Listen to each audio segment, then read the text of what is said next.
on the impact of secure DC on Black and Brown youth. My name is Ethan Gao. I'm a student at Howard University and a board member here at DC Action. DC Action is a nonpartisan, multi-issue child and youth advocacy organization.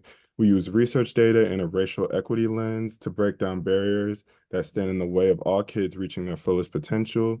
Thank you guys so much for joining us tonight for this important discussion. And please put your name and the neighborhood you live in the chat. And now I will turn it over to DC Action's Executive Director, Mrs. Kim Perry. Thanks, Ethan. Much appreciated. Hi, everybody. It looks like the chat is disabled, so please use the Q&A. Thank you to so many people who actually sent in questions in advance, so we appreciate that. Welcome, everyone. We're going to jump right in, do a little bit of context setting before the discussion begins. The first, and folks are still coming in. The first, welcome to the webinar, as Ethan said. We want to level set just a little bit about Secure DC.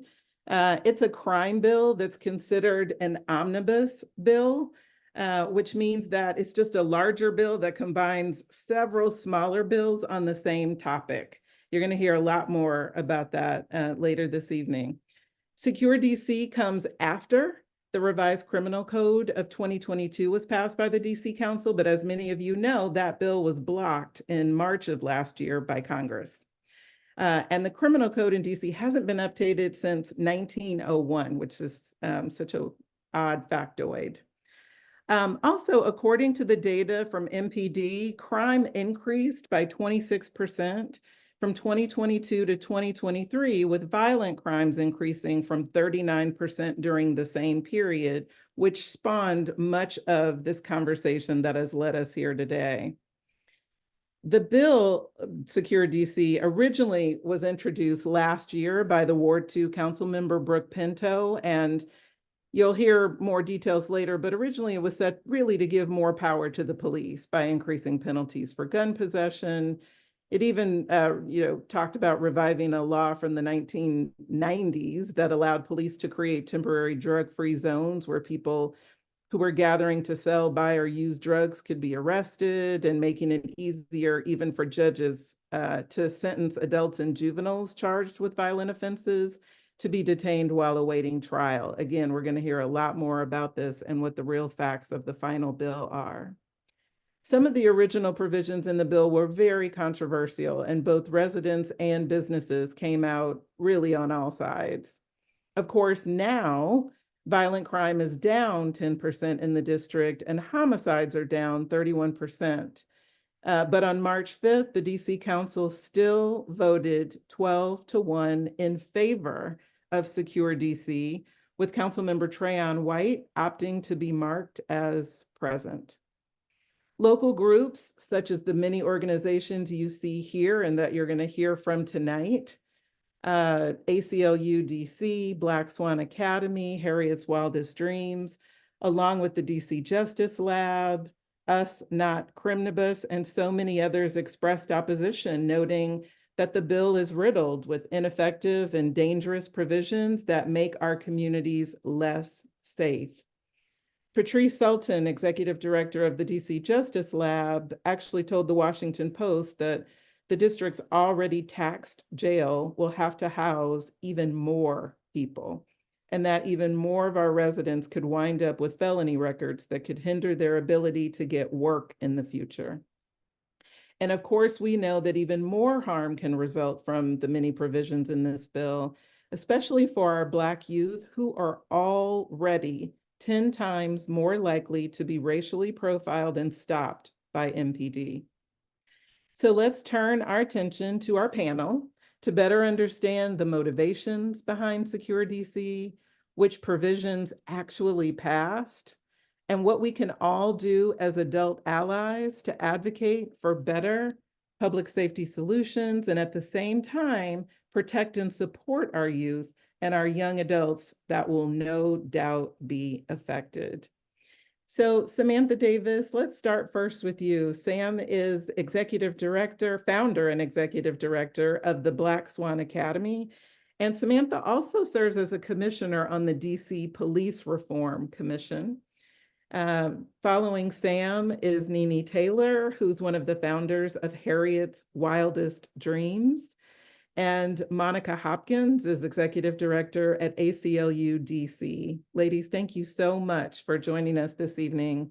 Our constituency is full of parents and caregivers, community residents, youth development workers, and overall adult allies who are concerned about this bill, are trying to think through how to talk to our young people about this bill and ways that they can impact, maybe even change to this bill. So Sam, let's start first with you. What problem was the DC Council aiming to really solve? Sure. Thank you so much, Kim, for having us here and for ensuring that we are centering young people in this conversation because young people, Black young people in particularly, certainly are going to be facing the brunt of the negative outcomes from Secure DC and in general, poor policymaking is how I would name it. Tim, I did just send you a link. If you're able to share the screen, because I am not, that would be great. Just a little bit about Black Swan Academy. We work with Black youth in DC, middle school and high school age, who are advocating, organizing around issues that impact them most directly. Most of those young people are from Ward 7, Ward 8, and Ward 5 and Ward 1, but we represent young people throughout the city, both through our membership and also in collaboration with coalitions such as DC Girls Coalition and United Leaders for Freedom. Our young people also are very much involved in the movement to look for, and we can stop here, to look for alternatives to police in schools and are calling for true safety, both in our schools and in our communities. And so we raised the question around what does true safety look like and how do we shift from what historically we have been over-reliant on the criminalization and the policing of young people and of Black, Brown, and other marginalized communities. And so what does policy look like? What does participatory policy making look like? What does community-led resources and ideas look like in order to get us away from the policing and criminalization of our people and more into creating resource-rich communities, relying on relationship building and relying on addressing the root causes of violence, the root causes of harm, so that we can really thrive as a community. Just gonna show a very quick video to bring young people into this conversation. If you can share that screen and we can start that video, Kim.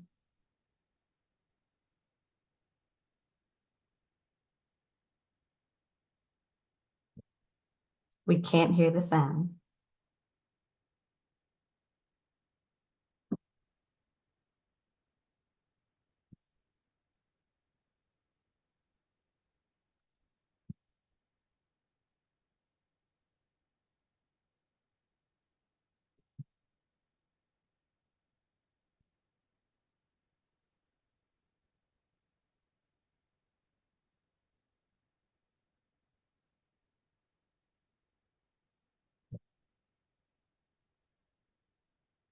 Thank you. And while we couldn't hear the sound, those images, I hope, spoke volumes, and we can go to the next slide. The music that was playing behind that says, "Build Black futures, keep our people out of jails," right? And so that's what we have been advocating for. That's what we have been organizing around. And that is what we see the opposite happening with this Secure DC legislation and other efforts in many ways. So the question is, how are we building Black futures and making sure we are not relying on incarceration? But how do we get here?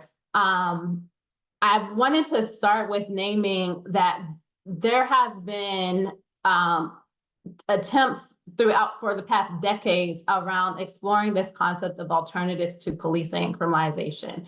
The two most recent that people credit often when we're talking about young people and community is the NARE Act, the Neighborhood Engagement Achieve Results Act, that was pushed forward largely and championed by Councilmember McDuffie. And that act both established the ONE's office, and it made brought back several recommendations from different task force to do things like expanding the power of the Office Police Complaints Board and bringing up and looking at police accountability. That act has been known to be underfunded or unfunded in many ways. The ONE's office, particularly when you compare it to other offices, is continually having issues with shifting of leadership, as well as issues of funding. But we started talking about, or there was a conversation around taking a public health approach to public safety back in 2016 and far before that. The other example we saw of this is the Fair Access to School Act, trying to move schools away again from this punitive approach of suspensions and expulsions and into how are we slowing down, how are we looking at preventative solutions, how are we getting at the root causes of issues and having the tools that we need in order for that to be true within our schools. And that happened in 2018 and really is just now starting to go into effect, even though the administration is pulling back and finding ways to get around what that legislation set forth. And so I start there because where I'm going is 2020.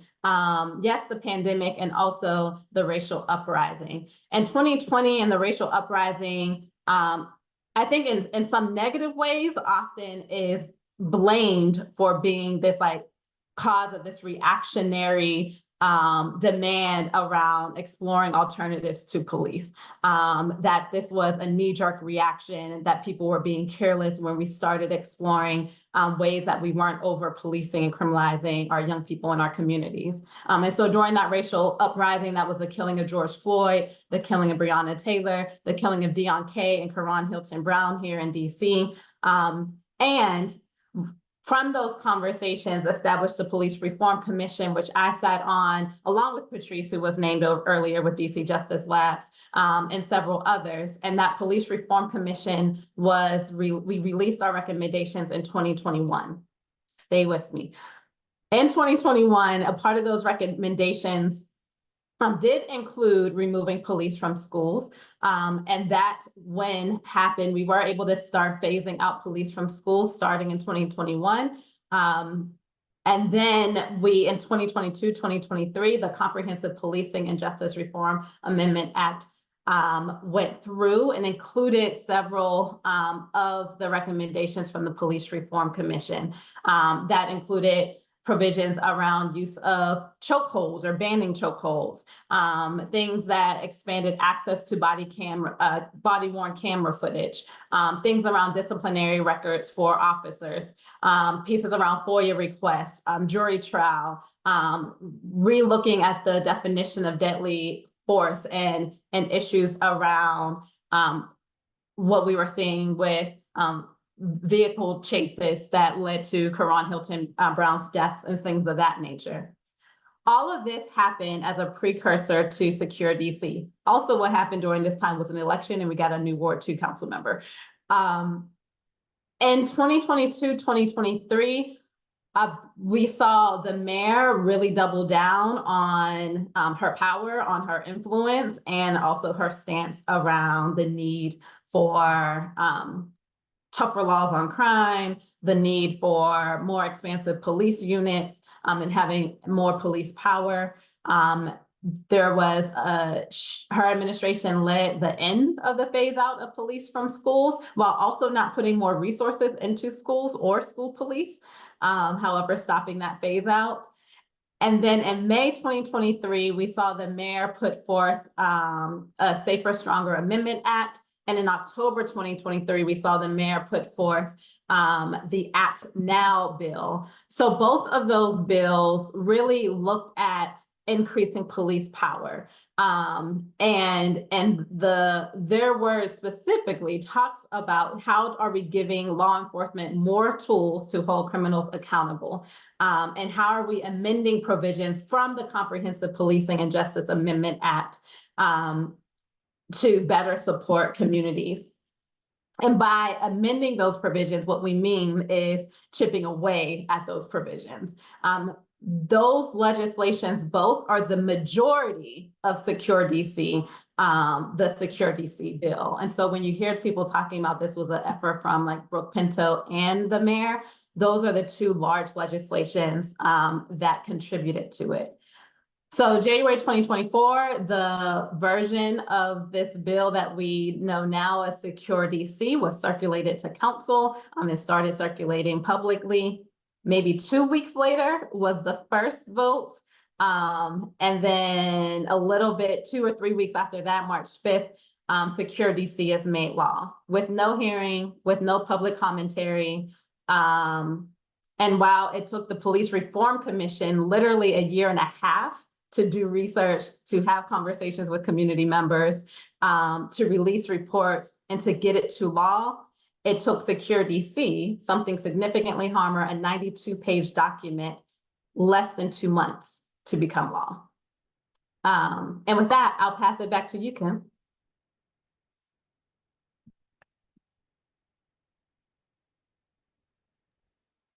Thanks, Sam. Oh my goodness, we appreciate that background. Couple questions for you. Tell us about any youth engagement in this. I mean, I heard you say there was no hearing. That's problematic. Were youth consulted in the formation of this? Not in the formation of Secure DC, no.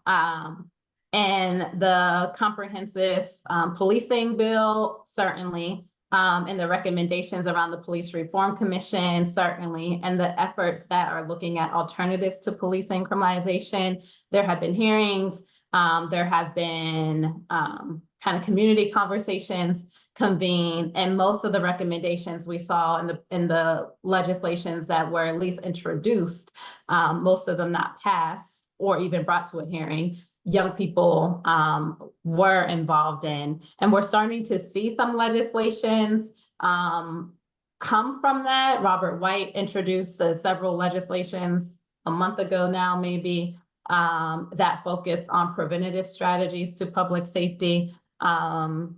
Zachary Parker introduced the bill, School Safety Enhancement Act, almost a year ago now. That also was very much involved in young people. And so we have models of how to do that. And also it was not done for this. Thanks for that. Nene Taylor, let's turn to you, where I am hoping you can share with us exactly what the provisions in Secure DC are. We're gonna switch here. All right. Yeah, I can talk about a couple of them, but it's so many more. But what I feel is the most harmful when we talk about the Black youth and the Black and brown youth in DC. These are, I feel, and I've witnessed with my own eyes since Secure DC have passed into law, the most harmful legislation that passed. As you all know, we tried to we had a omnibus coalition, which we called the Criminibus, because reality, the Secure DC legislation was saviorism and was for fear. And what I mean by that was to make people feel safe, but it wasn't going to keep people safer. It's fear mongering, making people that think that all this is happening in DC, when in reality, we're not going to discredit that crime is not happening in DC, but majority of people on this call, if you all are on this call, you all know that you all walk around DC and you all just do your daily things in DC, and majority of time you are safe. Now, do crime happen? Yes. But the way that they sold this this bill was like DC was in this uproar, and everywhere you go is crime happening. And the youth are just terrorizing the city, where in reality, DC know who the youth are majority of the times that who are committing these crimes. And they themselves said only 10% of DC youth are actually committing crime. So if you think like only 10% youth committing crime in DC, but yet every youth and everybody had to suffer the consequences of this bill. Right now, we have the drug-free zone. The third DC drug-free zone go up tomorrow. Since the last 2 drug-free zones, only 3 arrests have been made. 3. three, let me say it again, three. With all these police resources, with all the police resources and money they're using to put police in these areas where they're protecting property and business and not people, they only made 3 arrests. And so reality is where you have the crime actually happening in the city all over, they're protecting the building. They protecting like the gallery place. They're worried about, the business owners telling them that, hey, so many unhoused people are hanging out here. So many drug dealers are hanging out here. We actually went out there with the drug-free zone, and we witnessed the police harassing just ordinary people just for no reason. And the drug-free zone, what it is that the captain, the chief of police can say, hey, this place is problematic, and it's a drug where they're selling drugs or hanging out doing drugs. So she'll call the council and she'll make that a drug-free zone. And then we'll get notified about the drug-free zone. The council get notified and the public get notified. And so what they do is make 1,000 square feet of a public space. And when 2 or more people are in that space, and if the police think that someone is selling drugs or doing drugs, they can ask them to leave the area or they can arrest them. And I witnessed it for myself where the police just was like harassing people just for standing there. And no, we can stand there. And I witnessed them like harass the guy because he was smoking a cigarette. I witnessed them want to arrest the guy because he was selling one single cigarette.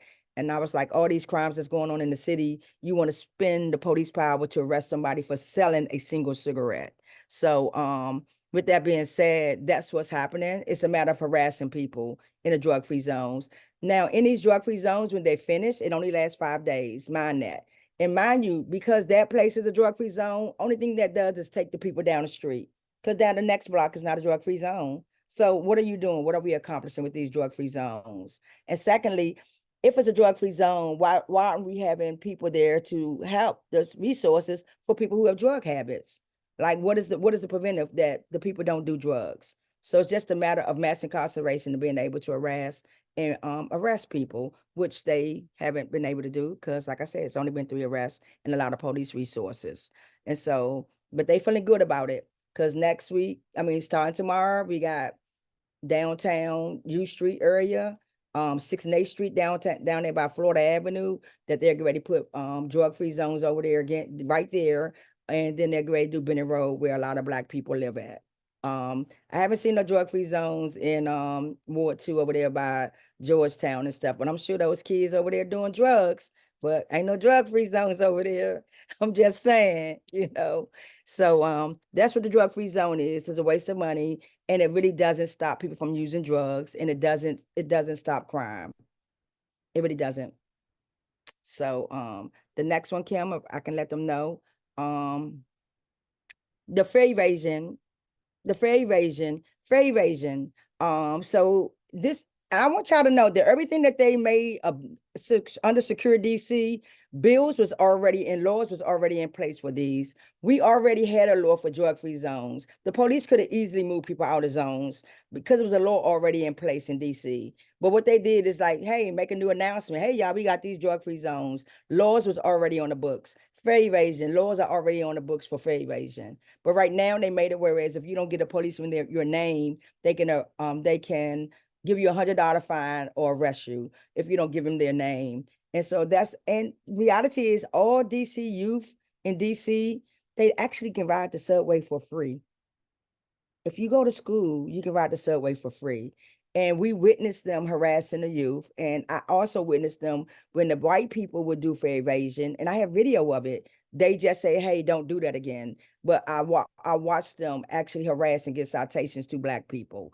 I literally have video and proof because I wanted to see if this was going to happen, and exactly what's happening, where in 1 week from a Monday through Thursday, they gave out 144 citations for fare evasion.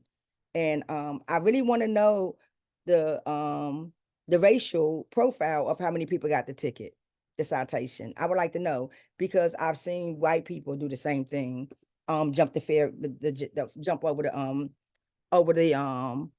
the fare guard, and now they made them higher, but it doesn't stop. The people still jump over there too. But reality, the Metro doesn't pay for anything. we actually got all these new metro, and they putting all these metros in the city, and they haven't contributed to none of the money to neighborhoods or to the government. We pay for everything.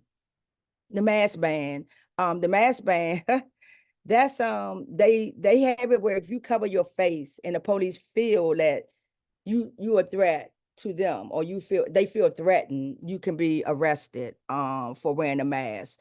And they said if you attempt to like commit a crime, you can be arrested for wearing a mask. And so that could be a sense where, you know, someone say something to you, and normally you would say something back, and Black people are very passionate and aggressive. And so if you have a mask on and you say something that's like I'm gonna F you up, right? And the police is right there, they can actually lock you up if you have a mask on by threatening someone. They can say that that's a threat, and they can actually lock a person up. Whereas Black people would tell somebody they're gonna F them up a lot, but that don't mean that they're really gonna F them up. But right now it's a law, and that you can get arrested for that. So the mask ban is really bad. And what I think they wanted to target was, which was true, people wearing those masks all over and committing crime, but they couldn't stereotype. So now they made it a law. If you wear any mask, it can be a face mask, it can be one for the mask that you wear for COVID. If you threaten someone and the police feel like it's a threat, they can arrest you for a threat. Because and then it's like you get arrested for the threat, and then you get arrested, and it's another charge because you had a mask on. So those are really bad laws that happen there.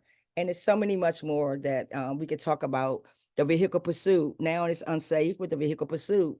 Karan Hilton got killed by vehicle pursuit. Jeffrey Price got killed, the police chasing behind him. Terrence Sterling got killed with the police chasing behind him.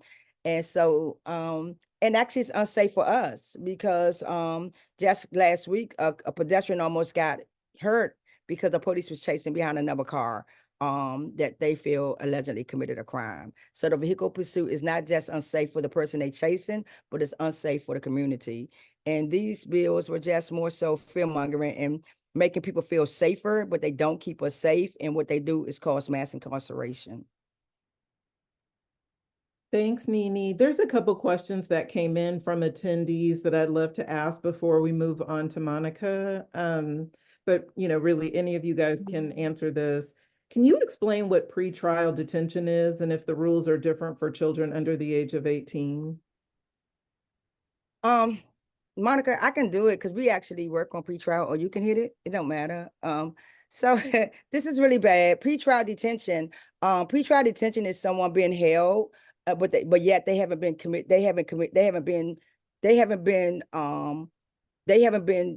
found guilty of a crime. You've been charged. And so as we know, people get charged, but right now we have the cops that killed Karan Hilton literally charged and convicted of killing Karan Hilton, and they're sitting at home.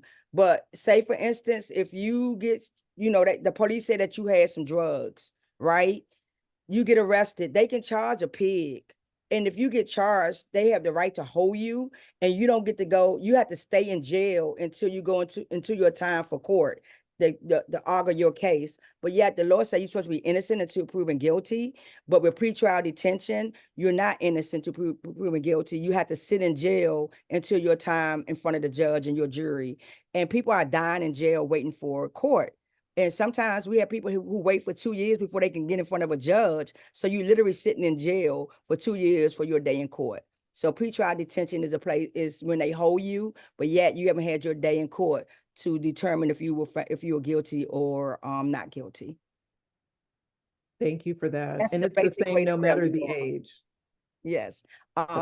Some kids get held pretrial, but they go to DYRS. So they do hold some youth at DYRS who haven't been found guilty. And DYRS is it's just a really bad place.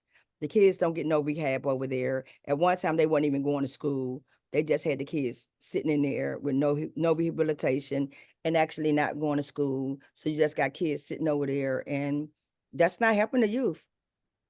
You see even the write-up, if you Google it, kids was even able to get drugs over there. So they literally did these laws where DC jail is overcrowded and DYRS is overcrowded. Yet they did the Secure DC bill that's going to cause more mass incarceration. So where are they going to put our people? Yeah. One more question, Nini, before we turn is about, somebody said, can you explain the stop and frisk and jump out provisions of this bill? So right now they quote unquote feel they don't have a stop and frisk anymore. And Monica, jump in with that because you actually did a lawsuit with stop and frisk. So they got the criminal suppress team now, where they it's called a criminal suppress team now. They changed the They put that- name a lot. So, colloquially, they're known as jump outs. They've been known as jump outs since the 1960s. And basically the tactic is, an unmarked police car drives up, sort of floods. They jump out of their cars. It's sort of shock and awe. And sort of surround folks. They have been called the Criminal Suppression Unit. They have been called the Drug Task Force. At one point, it was prostitution and drugs back in the 80s and 90s. So, and every time sort of attention is drawn to that unit, they seem to change names or change their non-uniforms because they're usually not in uniforms, they're in tactical gear, and that becomes a problem in identifying who they are and who the officer is and are they with this team.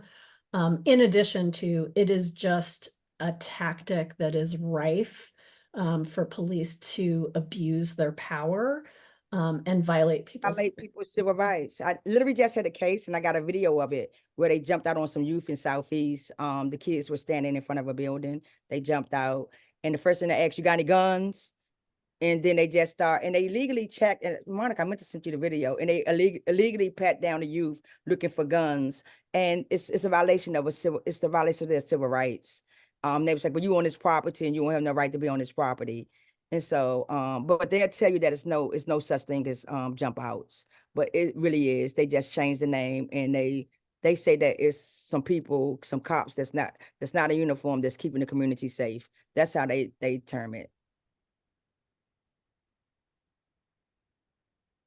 Thanks, you guys. Monica, well, now we'll turn it to you because the other part of this bill, I mean, even as Sam was going through the timeline, a lot changed from the first reading and vote of that bill to the second vote. Can you talk about those changes? What was what was really going on here? Yeah, I want to thank Sam for that slide and sort of like walking through all of the work that we did on things like the NEAR Act and trying to really be thoughtful and use data and actually collect data because, a lot of people, when they think about impact in legislation and everything like that, they don't think, oh, data, but DC Action does think about data. And it's really important to sort of base legislation and data and what do we know is true and is this really going to get at the heart of the problem, not just make us feel better. So I'm just going to really quickly, those three bills that Sam talked about were shoved into Secure DC. So I'll run through really quickly some of the harmful provisions that were initially in there, but are not in there. Some of the provisions that are still in there, but were watered down, and then some of them that still remain in the bill. And I think this is really important because I think one of the things, policy should never be done quickly for this very reason. Every single person I talk to, and even sometimes I have to remind myself, because it only happened in 2 months, is like, did that make it in? Wait a second, did we water it down or was it taken out? So I'll go quickly, but I can also Kim send you a little list afterwards too for folks who might be interested. So initially, some of the harmful provisions that were not in the final bill, thanks to advocacy, was warrantless searches of those on supervised release. So anyone who was released pretrial or was on supervised release would have been able to be searched by police 24/7 in their home, in their place of business. Another provision was mandatory HIV testing upon arrest. So you haven't been charged with anything, you haven't, or I'm sorry, you've been charged but not convicted. Even victims' rights groups were saying this is not necessarily something that they would advocate for. Rollbacks of the IRAA. And so the IRAA is really important because youth who are charged and convicted of a crime, the IRAA allows for that youth after a period of time to request a judge to review their sentence and possibly adjust their sentence. So it is not, the sentence is ended and they are set free, but what we know is that things change over time. And so they were going to roll it back and that was removed. The expansion of pretrial for youth was taken out of the bill. And that was really, really, really important to us. The mayor actually was saying that youth should be detained and detained in DYRS for their own good.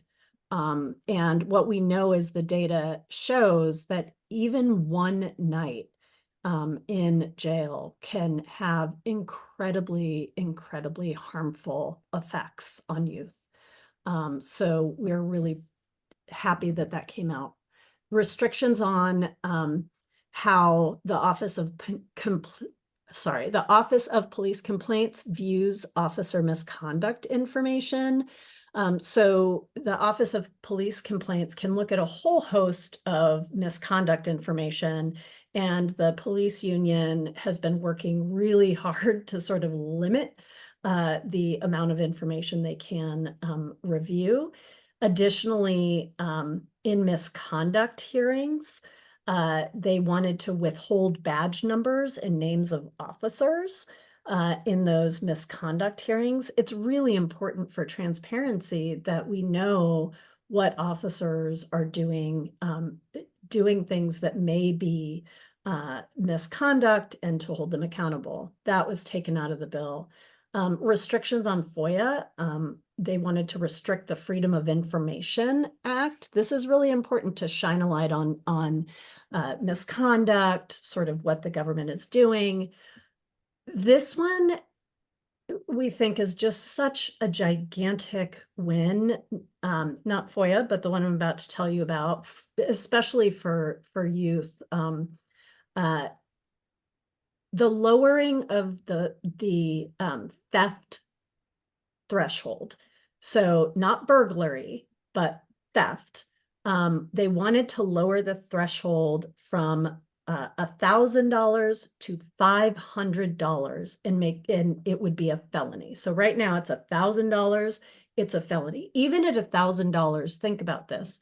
If a student is in school and his teacher has their cell phone on their desk, and a student goes by and is just like, I'm going to take the phone. That's theft. At $1,000, that student might have a felony.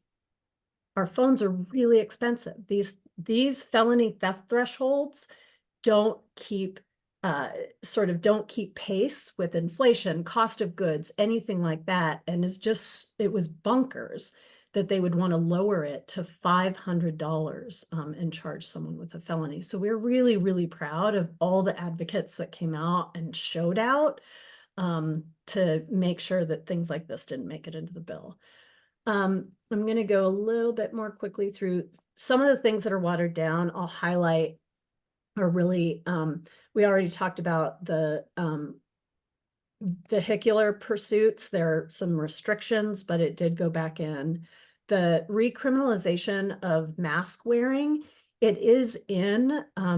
We got it to be narrowed to some of the things that Nini was talking about of like a threat, dangerous. One of our concerns too at the ACLU is COVID is not over. Lots of people wear masks for a variety of reasons. And then additionally, when people protest or go to public gatherings or whatever, sometimes people don't want their identity known with the massive amount of surveillance that there is, and they are allowed to gather. So health reasons, First Amendment reasons, there has to be a specific reason why a police officer would want someone to not wear a mask.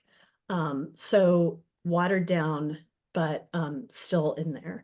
And then pretrial detention, and this is really important. Pretrial detention was expanded under temporary legislation. And this provision also requires the Criminal Justice Coordinating Committee to conduct a study on the efficacy or the effectiveness of pretrial detention. That temporary legislation ends next year. So there is a sunset provision on there. There's also a report on there. So if the council wants to put it back in place, they're going to have to introduce new legislation, which means there's an opportunity to fight it.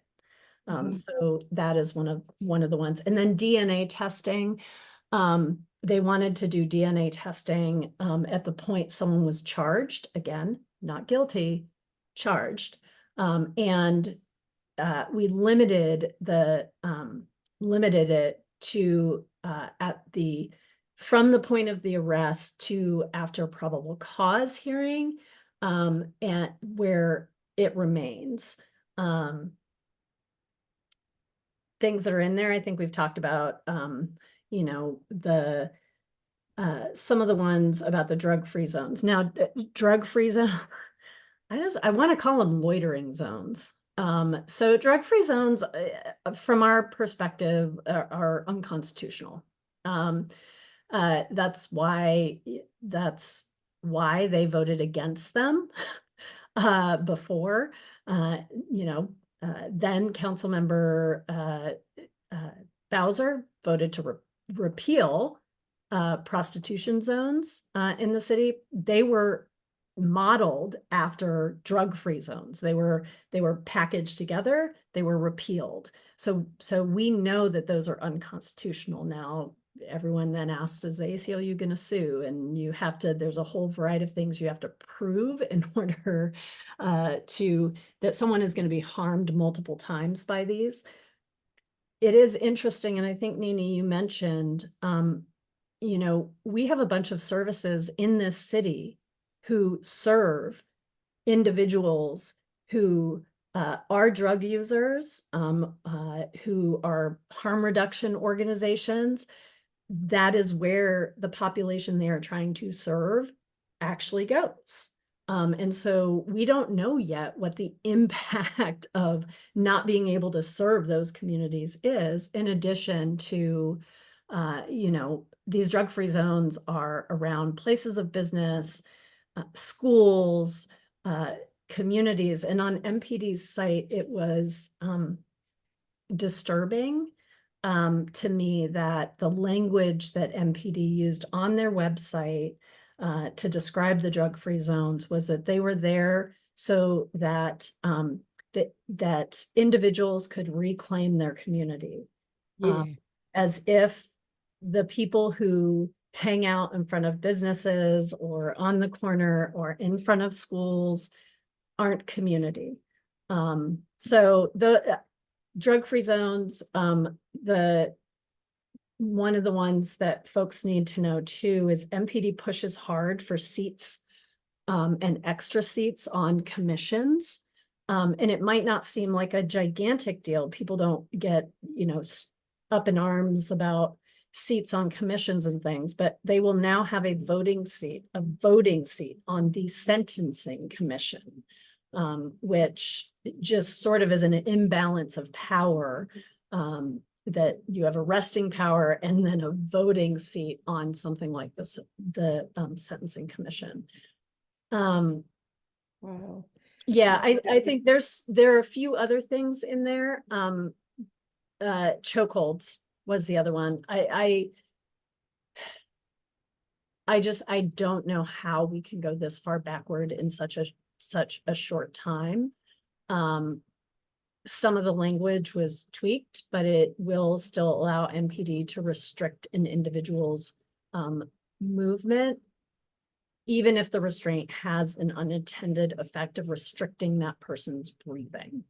And we are just 4 short years away from the entire nation saying how unacceptable something like that was. Thank you for that. Ethan and I have been looking at the questions, so I'm going to turn it to Ethan for some questions from attendees to the panel, to all of you. All right, thank you, Miss Perry, and thank you, Miss Monica, for that. And so we will move on to just asking a couple questions here from the Q&A. And just for all of our panelists, you guys can jump in with any answers and input as you all please. And so the first question I'm going to read off is from Miss Linda Brown, and she asks, has there been any formal community engagement in addressing the crime and/or police issues? If yes, are community residents the leaders of these issues? And if no, has the community protested against this kind of treatment from folks who have no real stake other than their jobs in the community? Yeah, there's been a significant amount of community-led conversations around public safety. That are, I think most of them being led by community members have like a diverse kind of agenda of who's speaking. I will say sometimes the conversation is held, oftentimes it's held in like kind of a neutral light, like let's hear both sides of like policing and alternatives, right? And so it gives a lot of room for folks to participate in those conversations. And there has also been conversations that Mayor Bowser or the chief of police have held around public safety and have led. One example, gosh, Nene was there, and now I can't think of when it happened. But the former chief of police with Mayor Bowser held a conversation on youth safety at Eastern High School under the guise of all this conversation is happening around public safety and young people aren't involved and are being kicked out of the conversation. So here I come in as a savior and I'm going to create the space for young people to talk. And so Black Swan and Police Free Schools young people said, wait a minute, we've been talking about this for years. And just because you don't want to listen to us does not mean that young people aren't involved and aren't pushing their own demands. And so they did protest at Eastern High School and created a disturbance to let them know that we are here. We have demands, we know what we want and what we need. And things similar to that have been happening when those conversations are not led by community. Also, the chief of police told me that she's ready to do the blue round table, like how they got the red table. So she's going to have a blue round table, as if people haven't been talking about public safety. So creative. Yeah. So I was like, good luck at getting people out to a blue round table, because anytime someone hear the word blue, it's like, who's this really for? Is it for the police or is it for us? You know? So Yeah. it's a conversation. Ethan, do we have time for one more? Yes, I believe so. The next question that I see is from Jacklo Carter. I'm sorry if I mispronounced your first name, but it's, if a child as young as 15 is sentenced in the prison industrial complex for 5 to 10 years. Oh wait, I'm sorry. It's actually from an anonymous attendee. Sorry, Mr. Carter, Ms. Carter. Have you ever heard of any individuals challenging / disputing a fare evasion charge? What suggestions, if any, do you have for someone who was wrongly stopped and incorrectly cited for a fare evasion fee? first, a child 5 to 10 years, if under the youth law, what is it, at the age of 21, they can only be charged, Monica, if I'm correct? When you charge as a youth, the Youth Act, so, someone that's 15 years old, they can't be, 15-year-old can't be charged 10 years, because they'll be charged under the Youth Act. But be careful, because right now, the way that things are set up, as we go here, it's only gonna get worse if people don't get involved and pay attention to what's going on, because DC is truly becoming gentrified, and they literally want to move Black people out of DC. And so the laws are only going to get rougher and more stronger against our youth. So right now, a youth can't get charged 10, a 15-year-old can't get charged 10 years. But I don't know what's going to happen a year from now with the way things are, because they're saying that our youth are so terrible. But the youth that I know and the youth that I see, I mean, majority of DC youth are beautiful, smart, and intelligent, young Black women and young girls and men. I literally just went to the Black Wax Museum for the youth. If y'all haven't seen that, try to go next year. It's just like all these youth, they dress up and act like they are characters of like Malcolm X, Maya Angelou, and they act them out, and it's so beautiful. And it's our Black youth to do it. Like, no, our youth are really beautiful kids. And so don't let the news and the media or Mayor Bowser try to tell you that the youth in DC are out of control. Majority of them are very beautiful and talented and very intelligent young kids. Two things to add Absolutely quickly agree. when it comes to fair invasion, and I saw it in the Q&A. Most young people, school age and even adult learners can ride for free. There are like very like specific blocks where that might not be true. But if we're looking for our argument around that and they're a young person, pointing to Kids Ride for, I feel like that's the name of it, Kids Ride for Free. There might be some other name as that. So fair invasion in general is a weird thing for people to focus on, because it's mostly young people who are doing it, and most of them ride for free. Anyway. It's really weird. And 9 times out of 10, they don't pay it, and it doesn't get, it's a waste of court tax dollars money. We'll throw it out. Yeah. They throw it out. It's just a matter of harassing the kids, and I don't know, kids gonna be kids. I was a kid, I'm a DC native, kids just do things. I asked one of my youth, I was standing there and I saw her walk through the gate behind her friend. I said, why did you just raise? She said, my hands were full. I said, where's your card? She said, my purse. And it's just, they just do it like, because they have the card, but they can walk through together. And she said her hands was full, so she didn't swipe the card. And I'm like, please swipe the card so we don't have to deal with this. So it's just be like, they do it for like being a kid, being a youth.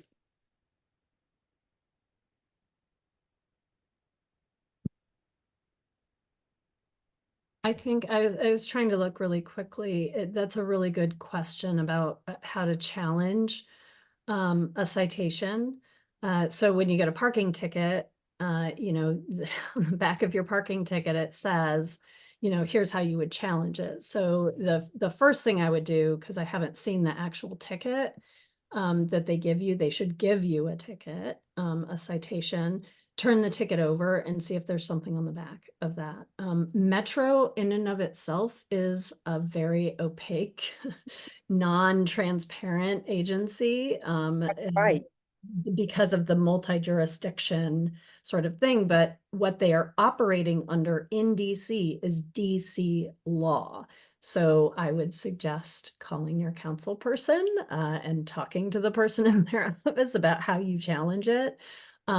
I would also suggest, depending on what that interaction looked like with the Metro Transit Police, the Office of Police Complaints doesn't necessarily do transit police complaints, but I'm going to make a plug here. A lot of times people won't report things or file a report because they think nothing will be done.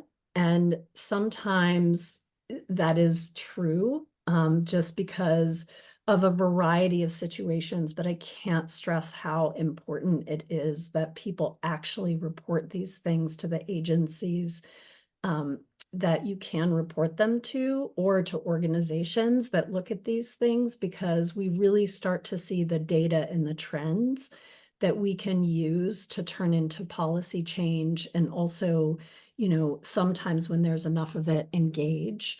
It doesn't, you know, it won't get you immediate results, but sometimes you will get immediate results. The Office of Police Complaints does have an arm that can actually go through substantiating police complaints, but they also put out reports. They engage with the Office of the Auditor, and it's usually that those are the kind of datas and reports and things that we turn to match with what we know is true on the ground, because we've heard it time and time and time and time again from our community partners to really move policy. So I'd check the back of your ticket, I'd call your council member, and then I would complain to the Office of Police Complaints. I am actually not sure if Metro has the same thing. Yeah, and also this just started happening where they're asking for your ID, and if you don't show your ID, you get locked up or a ticket. A lot of times people just gave the wrong name and number. They just gave because they didn't ask for it. You just say, "What's your name?"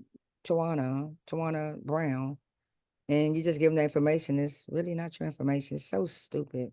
But now they make it where if they can ask for your ID when they give you a citation. That was the new law.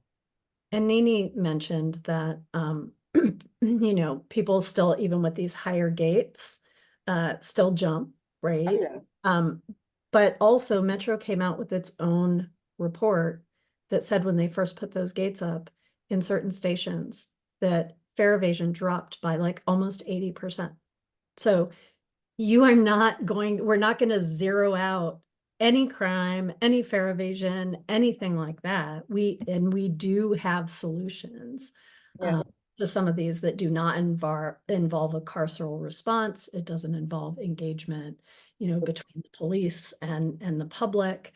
And, you know, there I'm sure are other super creative responses, especially if kids ride free but lose their card or just don't have it, or have, you know, there are other Left it at home. countries and you know that have dealt with this. Yeah. We don't need to criminalize everything. Yeah. The time just went so quick, but we can't end this call without asking you guys the question, what's next? And what can our adult allies do to support and educate our young people about this new law and all the, you know, it's so comprehensive. I also just went ahead and put on the screen, Black Lives Matter is holding a teach-in this Saturday. And so for folks who want to learn more, go deeper, or invite young people to participate, we really encourage you to register. But with that question, how would you guys answer that? What can folks be doing now to educate and to continue to advocate? So thanks again, Kim, for hosting this. Thanks y'all for tuning in. Always a pleasure, Monica and Nini. And Ethan, shout out to you too. Two things I would name. The mayor's budget drops tomorrow.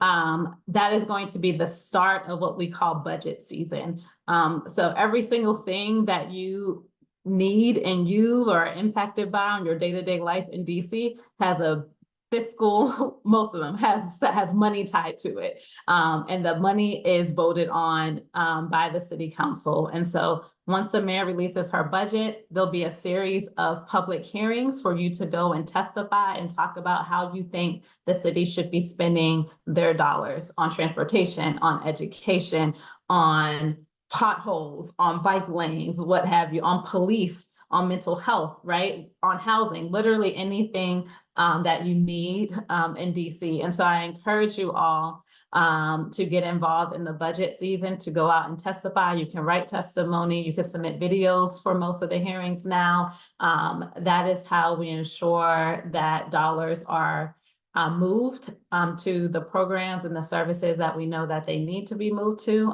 or taken away from those things for us police that we believe are causing us harm. And then the other thing is there are, and I kind of mentioned it, there are legislations that are moving forward that are, or at least have been introduced, that are informed by young people, that are informed by community, that are taking a evidence-based or data based approach. And I encourage you all to get involved in those legislations, be a part of strengthening the legislations, be a part of advocating for it and making sure they're passed. I named some of them already, the School Safety Enhancement Amendment Act, Professional Youth Mentorship Grant, and I think Youth Mentorship through Community Engagement Act is what it's called. There's a Vocational Education for New Generation Act that is also introduced. And there's likely going to be a lot of stuff coming out around truancy, as well as some things around systems involve young people directly on both ends, things that are going to be very harmful and also some things that I hope will be preventative. So getting involved in the things outside of Secure DC to make sure that they are both funded and passed through council. Thanks so much, Sam. I would say I am going to hit hard on this budget conversation, but budgets can make people's eyes just glaze over. But the budget is our values as a city in numbers. We put money toward the things that we value. And this is going to be a budget shortfall year. It's going to be a big budget shortfall year. And it is really important that people show up and show out to advocate for the things that we value in creating public safety in our city, which is just not in front of the Judiciary and Public Safety Committee. We know that communities that get what they need and have their needs met are safe communities. Where you can walk across the street with your children, where you have infrastructure and services, where you are not a food desert, where you can call on each other and know your neighbors, and you have a community in which you can thrive in. And a lot of those have nothing to do with the carceral system. And so all of those things are not in that one committee. They, are not resolved in something like Secure DC. And so everything that Sam, was talking about, in the budget, I would also say, and we are particularly interested in some of the things we put into place earlier in some of the youth bills that went through, because we really didn't want out of school suspensions that are incredibly harmful. And the DC Policy Center just came out with its review of DC schools, and the out of school suspension rate is actually as high, if not higher, than even before we passed the legislation, and the legislation is in place. And so, I'm a little disturbed that Sam said truancy is like one of those things that we might have to deal with, because no one's asking the question of like, what is going on here, particularly coming off something like COVID in the last few years. And, we should be sort of asking that question of what's going on. And does it need to be addressed by a comprehensive sort of support and mental health system, not by, out of school suspensions and truancy. So I would pay attention to the budget. I would also start having conversations with your neighbors about the need for a comprehensive public safety plan. There are lots of people who want that. Get your neighbors to talk about it, talk about what it looks like, and then demand that of our council members, particularly in an election year. Yeah. Thank you so much. Oh my goodness. We could go on talking about this forever. You guys were right, an hour. An hour isn't quite enough. But again, thank you very much to our panelists, Samantha, Monica, Nini. We appreciate you. And Ethan, I just love our board of directors and appreciate the support you guys give. And thanks for joining us. You guys know that Ethan is a student at Howard University and probably has class in something else. And so I know he had a hard stop at 7:30. To all of our attendees, thank you for joining us tonight. Thanks for registering and sharing the link out. I know there's so much interest there. I encourage you again to attend a teach-in. I encourage you to follow the Black Swan Academy, ACLU DC, and Harriet's Wildest Dreams so that you can stay up to speed on Secure DC and all the preventive measures we really should all be engaged in and advocating for here in the city to protect and to protect really the future of our young people as well. Appreciate you all. We will see you soon. Have a wonderful evening, everyone. I should also mention we did record this webinar, and so we'll release it on our YouTube page shortly. Thanks, everyone. Thank you, Kim. Thank you, Thanks, guys. everyone. Have a good night. Night, Ethan. Oh, you are still there. Great.